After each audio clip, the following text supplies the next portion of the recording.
Dahil sa pagpapaigting ng kapulisan ng Cordillera sa kampanya kontra iligal na droga, tinatayang nasa mahigit 6 na milyong halaga ng fully grown marijuana plants ang nadiskubre sa isinagawang magkahiwalay na marijuana eradication sa Benguet nito lamang ika-7 hanggang ika-10 araw ng Oktubre taong kasalukuyan. Ayon kay Police Colonel Joseph B. Bayongasan, Provincial Director ng Benguet Police Provincial Office, matagumpay ang operasyon dahil sa pagtutulungan ng mga operatiba sa pangunguna ng Kibungan Municipal Police Station at Bacon Municipal Police Station, katuwang ang iba't ibang hanay ng Police Regional Office ng Cordillera at PIDEA CAR. Ang operasyong isinagawa sa pangunguna ng Kibungan Municipal Police Station ay nagresulta sa pagkadiskubre ng 5 plantasyon ng marijuana sa Takadang Kibungan, Benguet na may kabuwang lawak na 1,250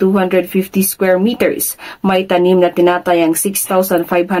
piraso ng fully grown marijuana plants na may kabuwang standard drug price na 1,310,000 pesos.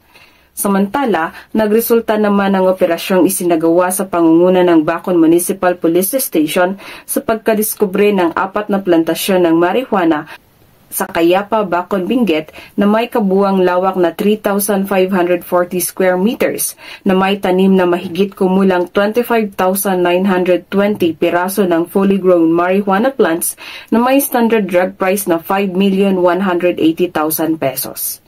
Bagamat walang naakto ang cultivator, binunot at sinunog ng mga operatibang mga pinagbabawal na tanim at kumuha ng sapat na sample upang isumite sa Regional Forensic Unit CAR para sa karagdagang pagsusuri. Ang matagumpay na operasyon ng Benguet PNP sa pagpapaigting ng kampanya kontra iligal na droga sa kanilang nasasakupan ay patunay lamang na kaisa ang kapulisan ng Cordillera sa pagsuporta ng pambansang pulisya sa adhikain ng kasalukuyang administrasyon tungo sa isang bagong Pilipinas. Dahil sa bagong Pilipinas, ang gusto ng pulis, ligtas ka.